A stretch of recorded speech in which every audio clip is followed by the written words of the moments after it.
السلام علیکم ورحمت الله وبرکاتو. محترمو ورونو او خویندو، زه په دې ویډیو کې تاسو ته د دوه خوبونو تعبیر کوم. دا دوه خوبونه یو دوه ورونه رالیږلي دي، اوازونه یې لیږلي دي. تعبیر خواب لقماني فیسبوک پیج د مسنجر له لارې نه هغوی خپل اواز یې ماته لیږلی ده. نو خوبونه دي، ښه خوبونه دي دواړه.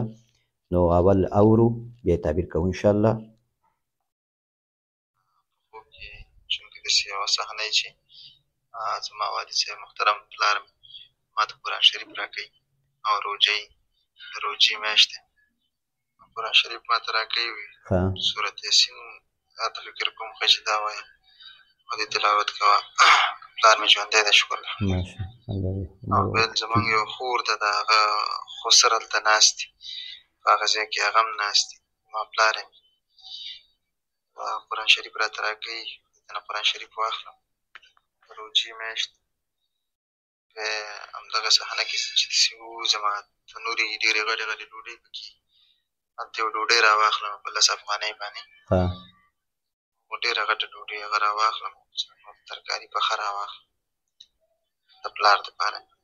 دغسې یو صحنه وه، د دې د ښه تعبیر پکې ده. الله یې دا روغ جوړ لري. مننه سلام. وعلیکم السلام ورحمت الله وبرکاتو. ډېر ښه خوب دې لیدلی، الله تعالی دې تا ته ښه کړي. خوب کې تا کتلی ده څه پلار دی تا ته قرآن کریم درکړي، او ته قرآن کریم د پلار نه در اخلي، یو بیا تا ته ځای هم ښیي، سورت یاسین څه ده، سورت یاسین درته ښیي څه ده، ووایه. نو دا ډېر ښه تعبیر لري. قرآن کریم څه په خوب کې وکتلی شي او هغه داسې حالت کې چې انسان هغه اخلي او لاس کې اخلي او ځان ته یې نږدې کوي او قدر یې کوي، عزت یې کوي، اوچتوي یې، ځان ته یې نږدې کوي. نو دا ډېر ښه تعبیر لري. او څه کم حالت کې بیا ته قرآن کریم پرېږدې یا چېرته پروت وي یا یې ځان نه لرې کوې یا چاته ورکوې، نو دې حالتونو کې اکثر بیا ښه نه وي. نو تاسې خوب کتلی ده چې قرآن کریم تا ته پلار دې درکوي او بیا سورت یاسین راړئ، هغه ځای درته ښیي څه ده، ووایه. نو دا ډېر ښه خوب ده. الله دې تا ته ښه کړي، په خیر، په برکت، په دینداري باندې تعبیر کېږي، په دعاګانو باندې تعبیر کېږي. او بیا د سورت یاسین څه ده، دا خو د قرآن کریم زړه ده، قلب القرآن ده، د قرآن کریم زړه ده. نو دا په دې باندې تعبیر کېږي. نو د قرآن کریم زړه معنا تا ته ښیي څه دا ووایه. نو سورت یاسین خو د دې خصوصیت دا ده چې څوک دا سهار کې ووایي، نو درې څلور روایتونه دي دې باره کې چې څوک دا سهار کې ووایي نو ټوله ورځ حاجتونه الله تعالی پوره کوي، او څوک ماښام کې ووایي نو الله تعالی ده ته که په دغه شپه کې دی وفات کېږي نو جنتي لیکل کېږي چې دا جنتي ده. او همداسې سورت یاسین که څوک یو هفته کې یو ځل ووایي نو هم ډېر اجر ده، په دې ټول هفته کې د ده ګناهونه ورته بخي الله تعالی، کارونه ورته اسانوي. نو دا سورت یاسین د قرآن کریم زړه ده. نو قرآن کریم زړه معنا خپل زړه کې قرآن کریم ته ځای ورکړه. نو یا به ته حافظ یې او یا به د حفظ اراده لرې، که دا دواړه نشي کېدی نو بیا به الله تعالی تا ته یو حافظ اولاد نصیب کوي، یو قاري یو حافظ اولاد څه دغه به ډېر خیر انشاءالله، او هغه خیر یې تا ته هم رسېږي، کورنۍ ته هم رسېږي. او بیا څه ته وځي بیرون او هغه ډوډۍ راخلي نو دا په رزق وفیر باندې تعبیر کېږي چې ته رزق انشاءالله رزق به دې زیات وي، او ته وایې چې ښه هغه تنور وي، ښه ښایسته ډوډۍ وي، نو دا په رزق باندې تعبیر کېږي، په اسانیانو باندې تعبیر کېږي انشاءالله. چې تاسو په دې کې یئ او یا به در باندې راځي انشاءالله. امید ورته لرئ، الله نه خیر وغواړئ. والله تعالی اعلم. دا بل خوب اورو. بل قسم را سره و، په دې کې یو پټی و، دې پټي کې قسم قسم شیان شنه وه، دې کې لکه بادرنګ سو، دا کدو سو، نور شیان هم داسې حساب کړه، دا شنه وو پشکې. نو دا هغه کوم کس چې زما سره و هغه دا شیان چې وه دا بې شکوله، دا بې خوړل. نو زه هم په دې کې بارمم یو داسې شی را وشکوي چې مال زه دا وخورم. نو هغه شی چې مې کله را وشکوه ګر د بوټي شنه وه هر څه، نو ما چې را وشکوه دا شی خو خوله ته مې نږدې کړو چې دا غاښ مې پرې ولګوه، د ستوني نه مې تېر نه کړو. نو بیا ما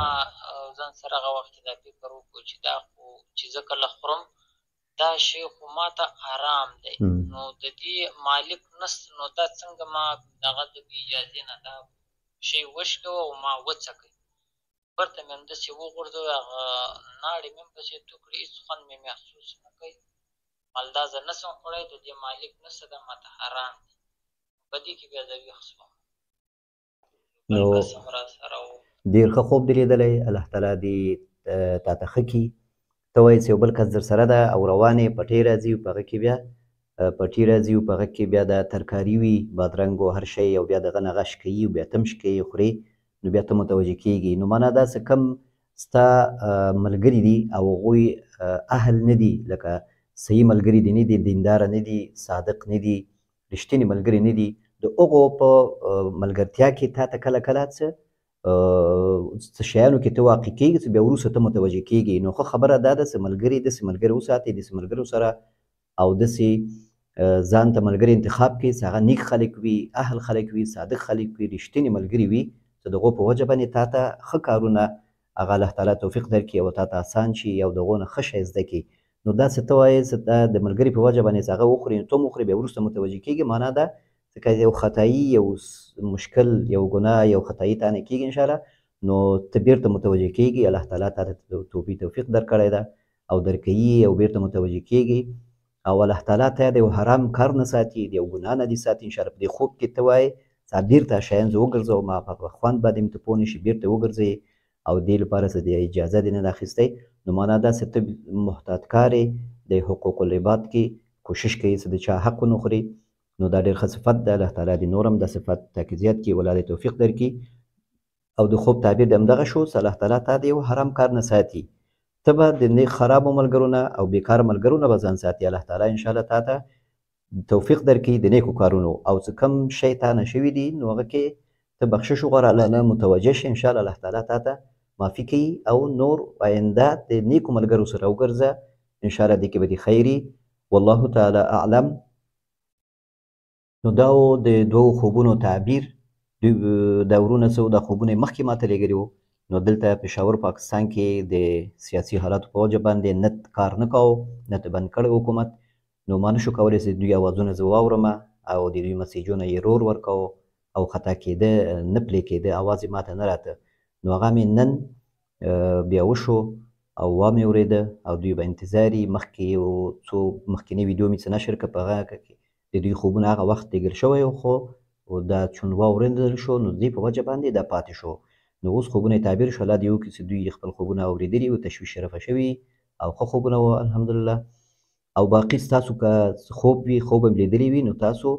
فیسبوک پیج ده زما تعبیر خواب لقماني هلته د مسنجر لري د مسنجر له لارې نه ما سره تاسو رابطه کولی شئ خپل خوب هم لیکلی شئ که غواړئ څه اواز هم یوټیوب کې راشي ستاسو خوب زه پلی کړم په یوټیوب ویډیو کې راشي نو خپل اواز باندې خپل خوب ولیږئ او که نه غواړئ چې ستاسو اواز نشر شي نو بیا خوب ولیکئ نو بیا ستاسو اواز نه نشریږي بلکې ستاسو هغه خوب نشریږي نو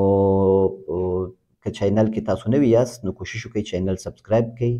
لایک یې کړئ شیر کړئ ستاسو هر لایک هر کمنټ د دې باعث کېږي چې یوټیوب دا ویډیو 100 کسانو ته دا پیشنهاد کړي چې د هغوی که څه مشکل حل کېږي یو خوب ګوري نو یو سوال لري د خوب په رابطه باندې تشویش وي نو انشاءالله دې سره د هغوی مشکل رفع کېږي یو حاجت د یو مسلمان پوره کېږي دې کې به ستاسو ته انشاءالله اجر وي والسلام علیکم ورحمة الله وبرکاته